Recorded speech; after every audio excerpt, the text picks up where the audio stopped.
صلی اللہ علیہ یا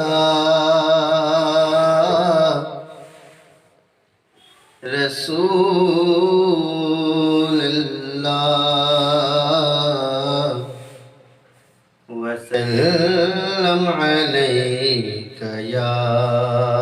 حبیب اللہ صلی اللہ علیہ یا رسول اللہ وسلم علیک یا حبیب اللہ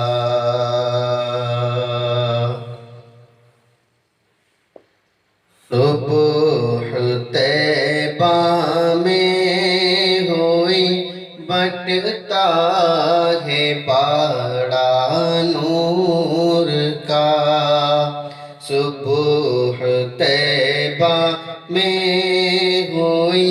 بٹتا ہے باڑا نور کا صدقہ لینے نور کا آیا ہے تارا نور کا کہ صبح طیبہ میں ہوئی بٹتا ہے باڑا نور کا صبح طیبہ میں ہوئی بٹتا ہے باڑا نور کا صدقہ لینے نور کا آیا ہے تارا نور کا صدقہ لینے نور کا آیا ہے تارا نور کا باغ طیبہ میں سہانا پھول پھولا نور کا باغ طیبہ میں سہانا پھول پھولا نور کا باغ طیبہ میں سہانا پھول پھولا نور کا مست بو ہے بلبلیں پڑھتی ہے کلمہ نور کا مست بو ہے بلبلیں مست بو ہے بلبلیں پڑھتی ہے کلمہ نور کا اے رضائے احمد نوری کا فیض نور ہے اے رضائے احمد نوری کا فیض نور ہے اے رضائے احمد نوری کا فیض نور ہے ہو گئی میری غزل پڑھ کر قصیدہ نور کا ہو گئی میری غزل پڑھ کر قصیدہ نور کا صبح طیبہ میں ہوئی بٹتا ہے باڑا نور کا الحمد لله رب العالمين والعاقبة للمتقين والصلاة والسلام على سيد المرسلين وعلى آله وأصحابه أجمعين أما بعد فأعوذ بالله من الشيطان الرجيم بسم الله الرحمن الرحيم محمد رسول الله والذين معه أشداء على الكفار رحماء بينهم. صدق الله مولانا العظيم وصدق رسوله النبي الأمين الكريم، ونحن على ذلك لمن الشاهدين والشاكرين والحمد لله رب العالمين.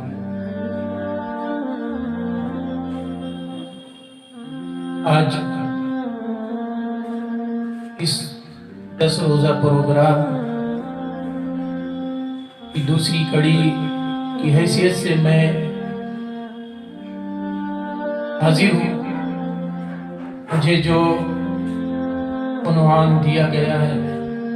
خلفائے راشدین رضوان اللہ تعالی علیہم اجمعین کی ذوات مقدسہ ہے، اور یہ گویا کہ سمندر کو کوزے میں سمیٹنے جیسا ہے، جو مجھ جیسے کم علم کے لیے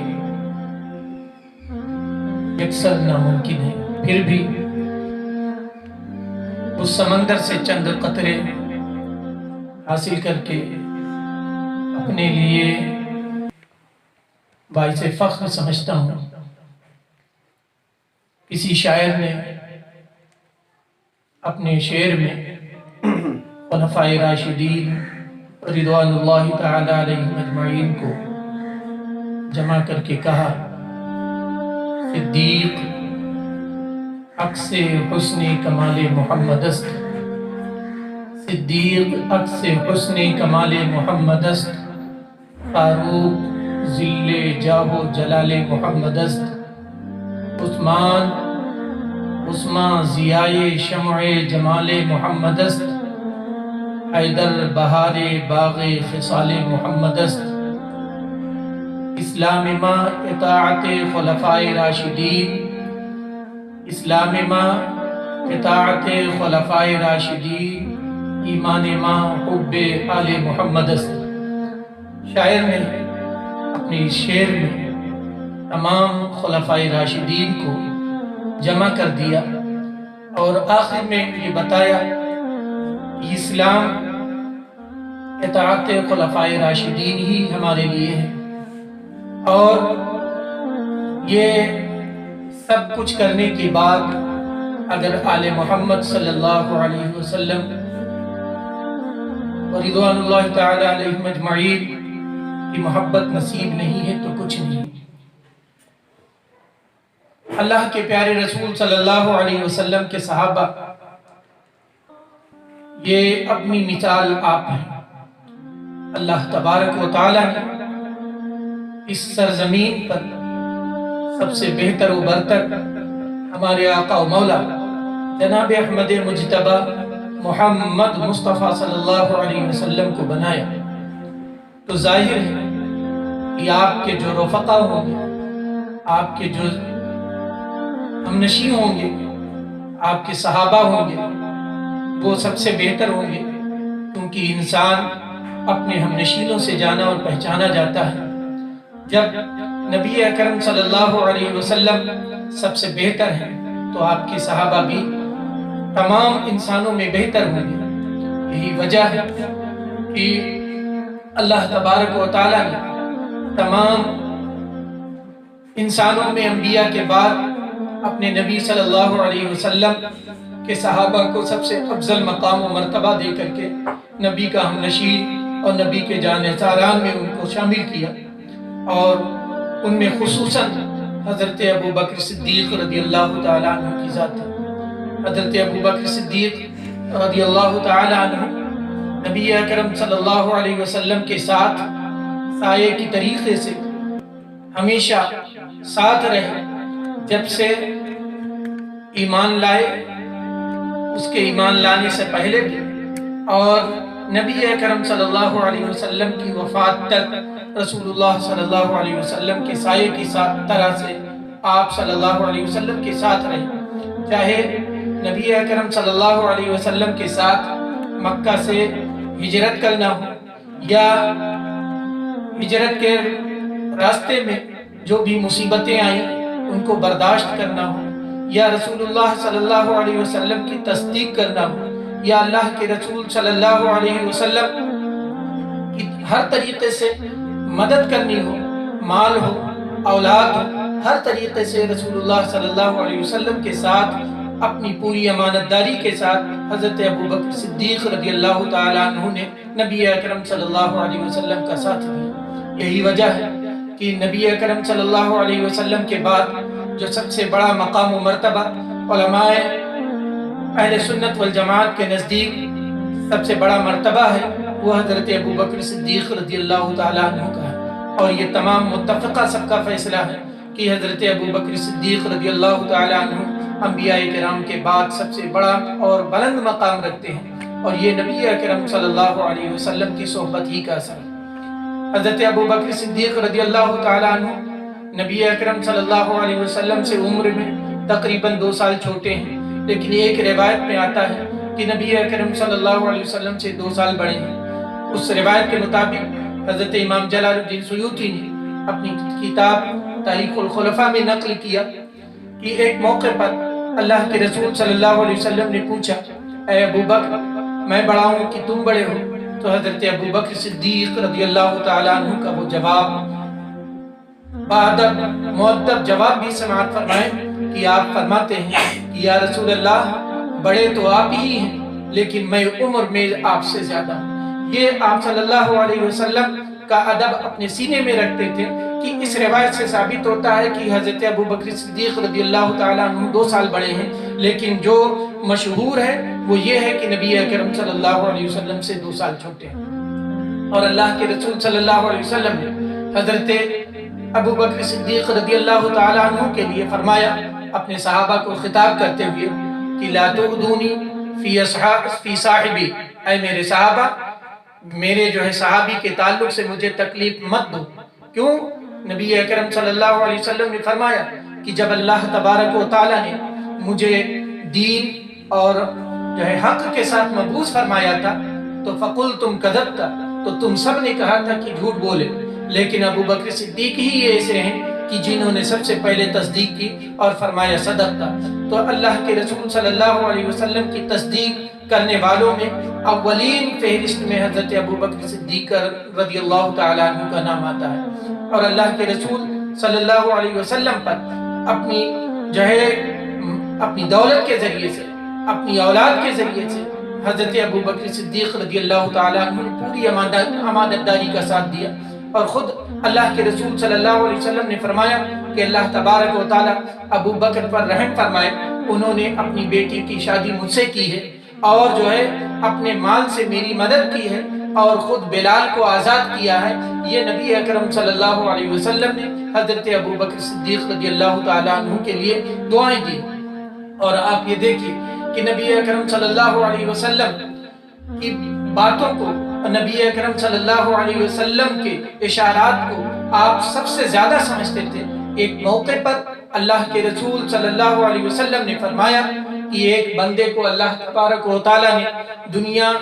اختیار کرنے یا آخرت اختیار کرنے کا جو ہے حکم دیا ہے۔ اللہ تعالیٰ نے ایک بندے کو اختیار دیا ہے کہ چاہے وہ دنیا اختیار کرے یہ آخرت یا آخرت اختیار کرے، لیکن بندہ نے آخرت کو ترجیح دے دی ہے۔ اتنا کہنا تھا کہ صحابہ تمام موجود تھے، لیکن حضرت ابوبکر صدیق رضی اللہ تعالیٰ عنہ کے آنکھوں سے آنسو جاری ہو گئے۔ صحابہ کہنے لگے کہ اے ابوبکر یہ رونے کا کیا سبب ہے؟ نبی اکرم صلی اللہ علیہ وسلم تو ایک انسان کی مثال دے رہے ہیں اور آپ رو رہے ہیں۔ تو حضرت ابوبکر صدیق رضی اللہ تعالیٰ عنہ نے فرمایا تھا یہ کوئی اور انسان کی بات نبی اکرم صلی اللہ علیہ وسلم نے نہیں کی ہے، بلکہ خود اپنی مثال دی ہے۔ اس کا مطلب یہ ہے کہ اللہ کے رسول صلی اللہ علیہ وسلم کی جدائی بہت ہی قریب ہے۔ یہ وہ حضرت ابوبکر صدیق رضی اللہ تعالیٰ عنہ کی ذات ہے کہ نبی اکرم صلی اللہ علیہ وسلم کے اشارات کو بخوبی سمجھتے تھے۔ اور ایک موقع پر حضرت ابوبکر صدیق رضی اللہ تعالیٰ عنہ کتنے بہادر ہیں اور کتنے ہمت والے ہیں۔ حضرت علی کرم اللہ تعالیٰ وجہ الکریم نے ایک مرتبہ لوگوں سے پوچھا کہ سب سے بڑے بہادر کے بارے میں مجھے بتاؤ۔ لوگوں نے کہا کہ آپ ہیں۔ حضرت علی کرم اللہ تعالی وجہہ کریم نے فرمایا نہیں، مجھے سب سے بڑے بہادر کی بات بتاؤ۔ تو حضرت علی نے جب پوچھا تو لوگوں نے کہا آپ ہی بتائے، تو حضرت علی کرم اللہ تعالی وجہہ کریم نے فرمایا حضرت ابو بکر صدیق رضی اللہ تعالی عنہ کی ذات ہے، کیونکہ میدان بدر میں اللہ کے رسول صلی اللہ علیہ وسلم کے لیے ایک عریش، ایک خیمہ تیار کیا گیا تھا، اور حال یہ ہوتا تھا کہ رسول اکرم صلی اللہ علیہ وسلم کے پاس وہی شخص پہرا دیتا تھا جو ہم میں سب سے بڑا بہادر ہوتا تھا، اور بدر کے دن اللہ کے رسول صلی اللہ علیہ وسلم کی پہرے داری کرنے کا شرف حضرت ابو بکر صدیق رضی اللہ تعالیٰ عنہ کو حاصل ہے۔ تو یہ آپس میں حضرت علی کرم اللہ تعالیٰ وجہ الکریم کے نزدیک اور حضرت ابو بکر صدیق کے نزدیک ایک دوسرے کی کتنی محبت ہے، یہ ان کی روایتوں سے پتہ چلتا ہے، ان کے آپس میں جو ہے وہ آپس کی باتوں سے پتہ چلتا ہے۔ تو اس طریقے سے حضرت ابو بکر صدیق رضی اللہ تعالیٰ عنہ نے نبی اکرم صلی اللہ علیہ وسلم پر جان و مال سب کچھ قربان کیا، اور اللہ کے رسول صلی اللہ علیہ وسلم کے اس دنیا سے تشریف لے جانے کے بعد بڑے سارے معاملات کھڑے ہو گئے، ان تمام معاملات کو آپ ہی دبانے والے ہیں، اور بلکہ آپ نے اتنی بڑی جمع مردی اور سمجھداری سے کام لیا کہ تمام صحابہ نبی اکرم صلی اللہ علیہ وسلم کے وصال کے بعد یہاں تک کہ حضرت عمر بن خطاب رضی اللہ تعالی عنہ جیسے جلیل القدر صحابی جو ہوش و خیرت کے علمبردار مانے جاتے تھے، لیکن نبی اکرم صلی اللہ علیہ وسلم کے وصال کے بعد حضرت عمر بن خطاب رضی اللہ تعالیٰ عنہ اپنی تلوار ہاتھ میں لے کر کے کہہ رہے تھے کہ کسی کے اندر اگر ہمت ہے تو یہ کہہ کر کے دکھائے کہ محمد صلی اللہ علیہ وسلم اس دنیا میں نہیں رہے، ان کی موت ہو گئی ہے، میں اپنی تلوار سے اس کی گردن اڑا دوں گا۔ جب یہ تمام معاملہ لوگوں نے دیکھا، کسی کی ہمت نہیں پڑ رہی تھی کہ حضرت عمر بن خطاب رضی اللہ تعالیٰ عنہ کا سامنا کرے۔ حضرت ابو بکر صدیق رضی اللہ تعالیٰ عنہ جب آئے، لوگوں نے آپ کے تعلق سے بتایا تو حضرت ابو بکر صدیق نے کچھ نہ کہا، جا کر کے رسول اکرم صلی اللہ علیہ وسلم کے جو ہے پاس کھڑے ہو کر کے ایک خطبہ دیا، اور اس خطبے میں فرمایا کہ سن لو، جو اللہ تبارک و تعالیٰ کی عبادت کرتا تھا تو اللہ تبارک و تعالیٰ کل بھی زندہ تھا، آج بھی زندہ ہے، اور ہمیشہ جو ہے وہ زندہ رہے گا، اس کے لیے کوئی موت نہیں ہے، وہ ہمیشہ سے ہے، ہمیشہ رہے گا۔ اور جو سن لو، جو محمد کی عبادت کرتا تھا تو یقیناً محمد کی موت ہو گئی ہے، محمد کا انتقال ہو گیا ہے۔ اور پھر آپ نے آیت کریمہ پڑھی وَمَا مُحَمَّدٌ إِلَّا رَسُولٌ قَدْ خَلَتْ مِن قَبْلِهِ الرُّسُلُ۔ اس آیت کریمہ کے ذریعے سے جب جو ہے آپ نے استشہاد کیا، آپ نے شہادت دی، حضرت عمر بن خطاب رضی اللہ تعالیٰ عنہ کے ہاتھوں سے تلوار چھوٹ گئی، اور آپ اور دیگر صحابہ کہتے تھے یہ حضرت ابو بکر صدیق رضی اللہ تعالیٰ عنہ کی شان ہے کہ قرآن پاک ہم لوگ بھی پڑھتے ہیں، ہمیں بھی آیت کریمہ یاد ہے، لیکن اس موقع پر ہمیں یہ لگ رہا تھا کہ ہم اس آیت کو تقریباً بھول چکے ہیں، ہمارے ذہن میں نہیں یہ آیت آ رہی تھی، لیکن حضرت ابو بکر صدیق رضی اللہ تعالیٰ عنہ نے تمام لوگوں کے سامنے اس آیت کریمہ کو پڑھ کر کے استشہاد کر کے لوگوں کو یہ بتا دیا کہ محمد رسول اللہ صلی اللہ علیہ وسلم اللہ کے نبی ہیں، اور نبیوں پر موت آتی رہی ہے، اور خود میرے آقا صلی اللہ علیہ وسلم بھی اس دنیا سے تشریف لے جا چکے ہیں۔ یہ حضرت ابو بکر صدیق رضی اللہ تعالیٰ عنہ کی شان ہے۔ اور حضرت ابو بکر صدیق رضی اللہ تعالیٰ عنہ نے نبی اکرم صلی اللہ علیہ وسلم کی وفات کے بعد جو ارتداد کا معاملہ جو ہے بازار گرم ہوا، لوگ مرتد ہونے لگے، کچھ لوگ جو ہے زکوٰۃ دینے سے انکار کرنے لگے، زکوٰۃ کی فرضیت کا انکار کرنے لگے۔ حضرت ابو بکر صدیق رضی اللہ تعالیٰ عنہ نے کہا کہ میں ان سے جہاد کروں گا۔ حضرت عمر بن خطاب رضی اللہ تعالیٰ عنہ نے کہا نرمی کیجئے، وہ جو ہے جب تک کلمہ پڑھ رہے ہیں ان کو جو ہے ان کے ساتھ جہاد نہیں کیا جا سکتا۔ اللہ کے رسول صلی اللہ علیہ وسلم کے نبی کے پیارے صحابی حضرت ابو بکر صدیق کہتے ہیں اے عمر، مجھے تم پر تعجب ہو رہا ہے، جب تم جاہلیت میں تھے تو بڑے سخت نظر آتے تھے، آج جب اسلام کا زمانہ ہے اور اسلام پر بات اٹھ رہی ہے تو آج تم نرمی کی بات کر رہے ہو۔ حضرت ابو بکر صدیق نے کہا کہ جب تک میں ایک جو ہے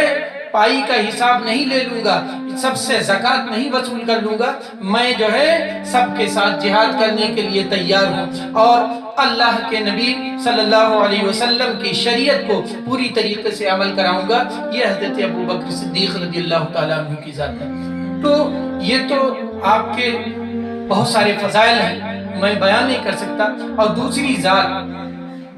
اور سب سے بڑی خوبی حضرت ابو بکر صدیق رضی اللہ تعالیٰ عنہ کی جو ہے ایک یہ بھی ہے کہ آپ ہی وہ 4-5 خلیفہ میں آپ ہی وہ خلیفہ ہیں جنہوں نے اپنے والد کی زندگی میں خلافت کی۔ حضرت ابو بکر صدیق رضی اللہ تعالیٰ عنہ جب خلیفہ بنے تو آپ کے والد ابو قحافہ بھی موجود تھے، اور ان کی زندگی ہی میں آپ نے خلافت کی ہے۔ اور دوسرے خلیفہ حضرت عمر بن خطاب رضی اللہ تعالیٰ عنہ کی ذات ہے۔ حضرت عمر بن خطاب رضی اللہ تعالیٰ عنہ کے تعلق سے آتا ہے کہ جب آپ نے اسلام قبول کیا تو اس وقت آپ کی عمر تقریباً 27 سال تھی، اور نبی اکرم صلی اللہ علیہ وسلم کی طرف سے آپ کے لیے فاروق کا لفظ جو ہے عطا ہوا، فاروق کا خطاب عطا ہوا۔ اس کے تعلق سے بتایا جاتا ہے کہ ایک موقع پر اللہ کے رسول صلی اللہ علیہ وسلم مسجد نبوی میں جو ہے اللہ کے رسول صلی اللہ علیہ وسلم حرم شریف میں آئے اور نماز جو ہے پڑھ کر کے اپنی جو ہے نماز پڑھ کر کے یا اپنی عبادت کر کے واپس جانے لگے۔ حضرت عمر بن خطاب رضی اللہ تعالیٰ جب ایمان نہ لائے تھے وہ پیچھے پیچھے ہو لیے، لیکن اللہ کے رسول صلی اللہ علیہ وسلم اپنے دولت قدے پر پہنچ گئے اور عمر بن خطاب پیچھے پیچھے چل پڑے۔ کسی نے راستے میں ملاقات ہوئی تو کہا اے عمر کہاں جا رہے ہو؟ کہا کہ محمد رسول اللہ محمد صلی اللہ تعالیٰ علیہ وسلم کا آج میں قتل کرنے کا ارادہ رکھتا ہوں۔ انہوں نے کہا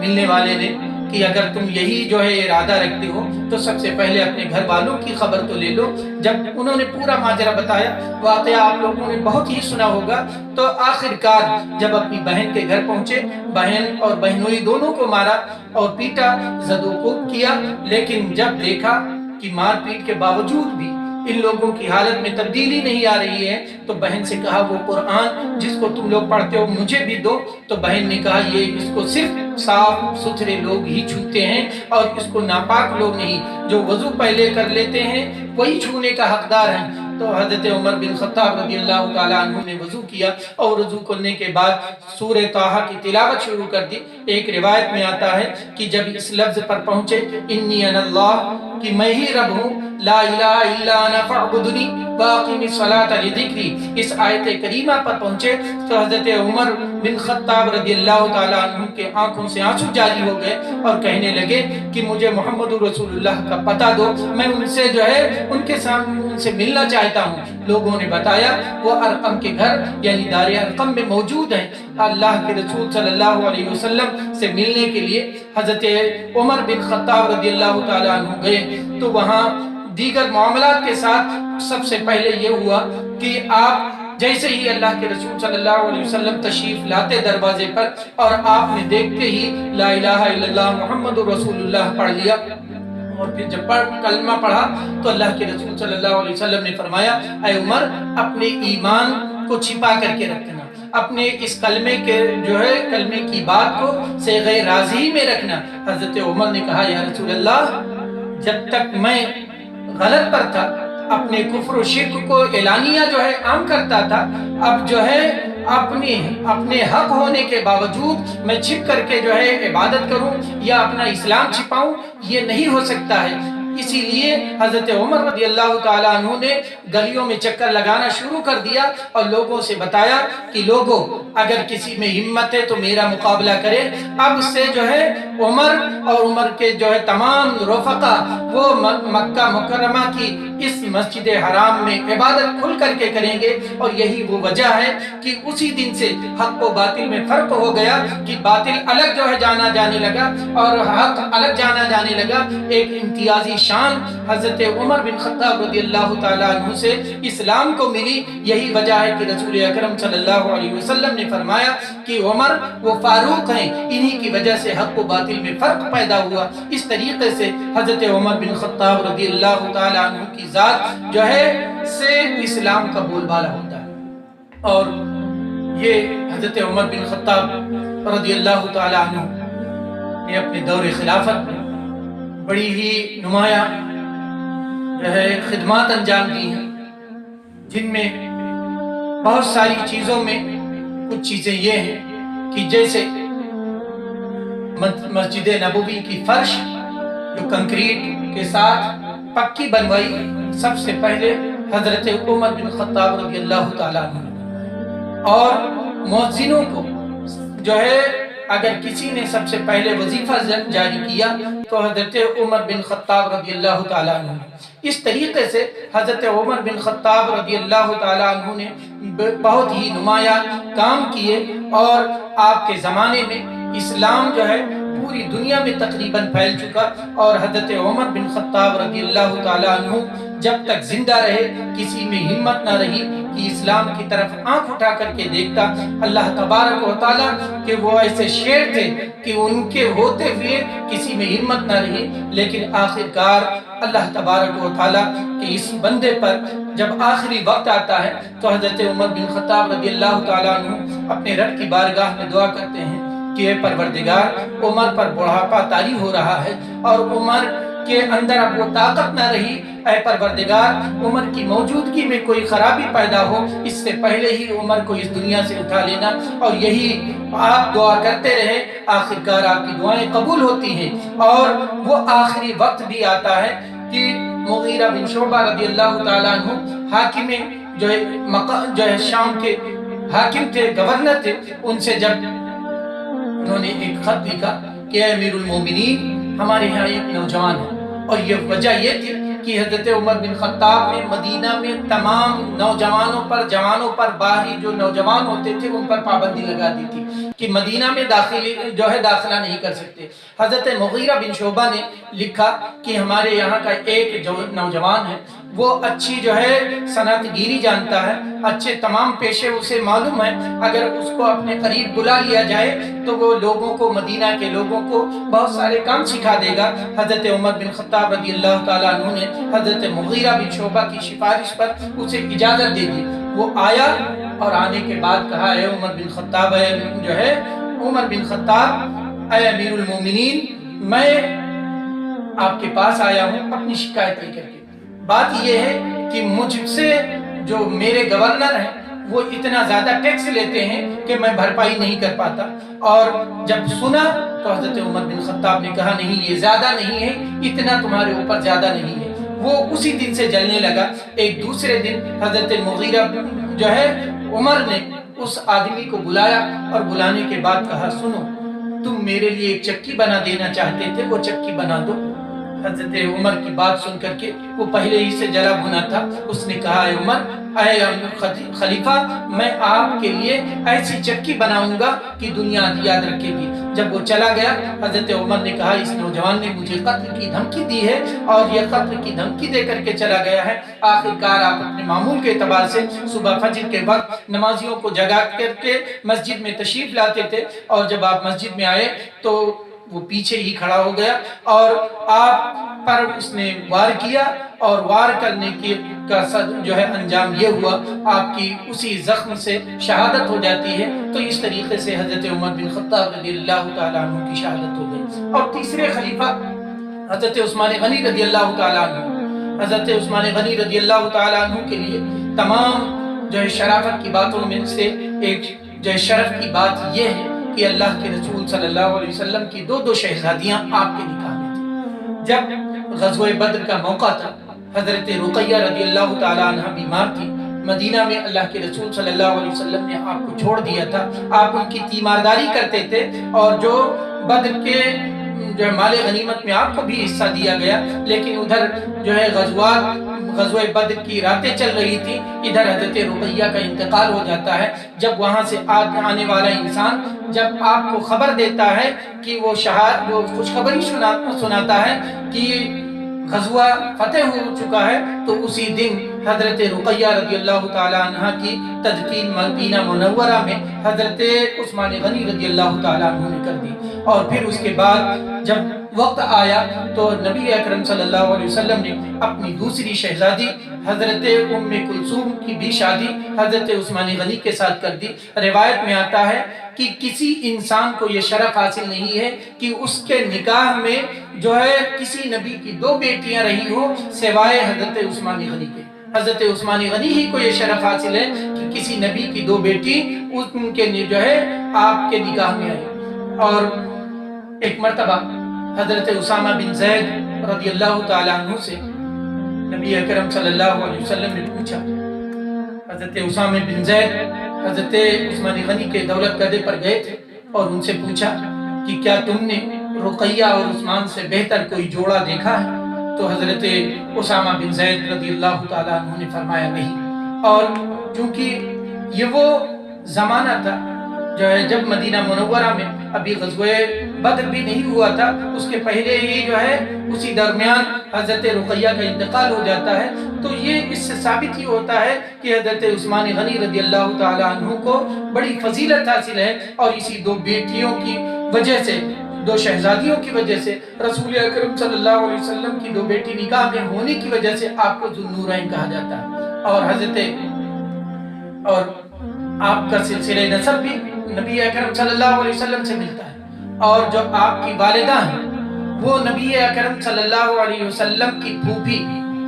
اور جو ام حکیم کے نام سے جانی جاتی ہیں، جن کا نام بیضہ ہے، کنیت ان کی ام حکیم ہے. اور وہ نبی اکرم صلی اللہ علیہ وسلم کے والد جناب عبداللہ اور جو ہے بیضہ، یہ دونوں لوگ جڑوا پیدا ہوئے. امام سیوطی لکھتے ہیں اپنی کتاب میں کہ وہ 2 جڑوا پیدا ہوئے تھے. اس طریقے سے حضرت عثمان غنی رضی اللہ تعالیٰ عنہ کی جو ماں ہے وہ حضرت نبی اکرم صلی اللہ علیہ وسلم کی پھوپھی کی لڑکی ہے. تو اللہ کے رسول صلی اللہ علیہ وسلم کی یہ خلفاء آپس میں بڑی محبت رکھتے ہیں اور ان کے بڑے وقار ہیں. اور نبی اکرم صلی اللہ علیہ وسلم کے اس صحابی نے 12 سال خلافت کی اور لیکن آپ کا وہ دور رہا، آپ بڑے نرم دل رہے، رقیق القلب رہے، جس نرم دلی کا فائدہ کچھ لوگوں نے غلط بھی اٹھایا. اور آپ کے زمانے میں جو ہے لوگوں نے آپ کی نرم دلی کا فائدہ اٹھا کر کے بہت لوگ آپ کے ساتھ سازشیں بھی کرنے لگے، جس کا نتیجہ آخر میں یہ نکلتا ہے کہ حضرت عثمان غنی رضی اللہ تعالیٰ عنہ کو ایک محاصرہ کر کے، گھیراؤ کر کے شہید کر دیا جاتا ہے. لیکن حضرت عثمان غنی رضی اللہ تعالیٰ عنہ کو جب گھیراؤ کر لیا گیا، نہ مسجد میں جو ہے جانے دیا جاتا تھا، نہ بیر رومہ جو جس کو خود حضرت عثمان نے اپنے مال سے خرید کر کے مسلمانوں کے لیے آزاد کر دیا تھا، اس سے پانی پینے کو دیا جاتا ہے. اور غزوہ تبوک کے موقع پر اللہ کے رسول صلی اللہ علیہ وسلم کے فرمان کی وجہ سے تو حضرت عثمان غنی رضی اللہ تعالیٰ عنہ نے 300 اونٹ ساز و سامان کے ساتھ اور یہ جو ہے صدقہ کر دیا تھا. حضرت عثمان غنی رضی اللہ تعالیٰ عنہ کا محاصرہ ہو گیا تو حضرت عثمان غنی رضی اللہ تعالیٰ عنہ نے مجمع عام میں خطاب کیا کہ لوگوں بتاؤ کہ کیا بیر روما کو میں نے خرید کر کے آزاد نہیں کیا؟ نبی اکرم صلی اللہ علیہ وسلم کے فرمان کی وجہ سے کیا میں نے جو ہے جیش العسرت میں حصہ نہیں لیا؟ سب نے کہا صحیح کیا ہے. لیکن آخرکار وہ وقت اس دنیا سے کوچ کرنے کا وقت آ گیا اور آپ کی شہادت ہوئی. اور جب آپ کی شہادت ہوئی تو آپ کی بیوی نائلہ کی، جن کے زانوں پر آپ کا سر اقدس تھا اور ان کے زانوں پر ہی آپ کی آخری سانسیں نکلی. اس طریقے سے حضرت عثمان غنی رضی اللہ تعالیٰ عنہ کی شہادت ہو جاتی ہے اور آخری خلیفہ حضرت جو ہے مولا کائنات حضرت علی کرم اللہ تعالیٰ وجہ الکریم کی ذات ہے. اور آپ کے فضائل ہر ایک کی زبان پر اور ہر ایک جو ہے کی زبان پر جو ہے ثابت ہے، زبان پر جاری ہے. اور یہ فضیلتوں میں سے آپ کے لیے ایک بڑی فضیلت تو یہ ہے کہ جو سلسلہ نسب نبی اکرم صلی اللہ علیہ وسلم کا ہے وہی سلسلہ نسب حضرت علی کرم اللہ تعالیٰ وجہ الکریم کا ہے. صرف باپ بدل جاتے ہیں، دادا ایک ہی ہیں۔ اس طریقے سے نبی اکرم صلی اللہ علیہ وسلم کے اگر سلسلے میں نسب میں کوئی خرابی نہیں ہے تو خود حضرت علی کرم اللہ تعالیٰ وجہ الکریم کے نسب میں بھی کوئی خرابی نہیں ہے جس سے آپ کی فضیلت ظاہر ہوتی ہے۔ اور حضرت علی کرم اللہ تعالیٰ وجہ الکریم جب ایمان لائے تو بتایا جاتا ہے ایک روایت کے مطابق آپ کی 10 سال عمر تھی، اور دیگر روایتوں میں کم بھی ہے۔ تو اس طریقے سے حضرت علی کرم اللہ تعالیٰ وجہ الکریم آپ ایمان لا کر کے، اسلام لا کر کے ایک دنیا کے لیے بڑی ہی زبردست مثال بن گئے، اور ایثار کی، قربانی کی مثال کہ آپ اندازہ لگائیں آج بیٹا اپنے باپ کا جو ہے اتنا جو ہے نہیں ہو سکتا جتنی کہ اللہ کے رسول صلی اللہ علیہ وسلم پر جانثاری کے ساتھ حضرت علی نے اپنی جو ہے جانثاری کو ثابت کر دیا کہ جب ہجرت کی رات اللہ کے رسول صلی اللہ علیہ وسلم مدینہ منور مکہ مکرمہ چھوڑ رہے تھے، مدینہ کے لیے رسول جو ہے ہجرت کر رہے تھے، تو آپ کے بستر پر اگر بھرپور نیند لینے والا کوئی ہے تو نبی اکرم صلی اللہ علیہ وسلم کی اسی صحابی کو کہ یہی صحابی حضرت علی کرم اللہ تعالیٰ وجہ الکریم ہے۔ اور آپ لوگوں کی امانتیں واپس کر کے پھر نبی اکرم صلی اللہ علیہ وسلم کے ساتھ آئے، رسول اللہ صلی اللہ علیہ وسلم کے پاس مدینہ میں تشریف لائے۔ اس طریقے سے چونکہ جو ہے ان بزرگوں کے، ان ہمارے محسنین کے، اللہ کے رسول صلی اللہ علیہ وسلم کے، ان خلیفہ کے اتنے سارے واقعات ہیں، اتنی ساری باتیں ہیں کہ اگر بتائی جائیں تو مجھ جیسا بتانے والا پہلی بات تو بتا ہی نہیں سکتا، اور اگر کوئی علم رکھے اور بتائے تو اس کے لیے ایک زمانہ چاہیے، لیکن پھر بھی ان تمام خلفائے راشدین کی فضیلت سے وہ آپ کو جو ہے آگاہ نہیں کرا سکتا ہے، چونکہ وہ ذات سمندر کی حیثیت سے ہیں، اور جو بھی بیان کرے گا وہ اس سمندر کا ایک کوزہ بھی بن سکتا ہے، اور اس سے اپنے حساب سے کچھ جو ہے وہ قطرات لے سکتا ہے، کچھ جمع کر سکتا ہے، کوئی ان کے جو ہے فضیلت کے سمندر کو سمیٹنے کی حیثیت نہیں رکھتا۔ تو میں پروردگار عالم کی بارگاہ میں دعا کرتا ہوں کہ مولا تبارک و تعالی نبی اکرم صلی اللہ علیہ وسلم کے ان جانثاران کے صدقے میں ہمیں ان سے سچی محبت کرنے کی توفیق عطا فرمائے، اور پروردگار اس محرم الحرام کے صدقے میں اور اس میں شہید ہونے والے شہداء کربلا کے صدقے میں ہم سب کی نیک اور جائز تمناؤں کو پوری فرمائے۔ استغفر اللہ ربی من کل ذنب واتوب الیہ۔ السلام علیکم ورحمۃ اللہ۔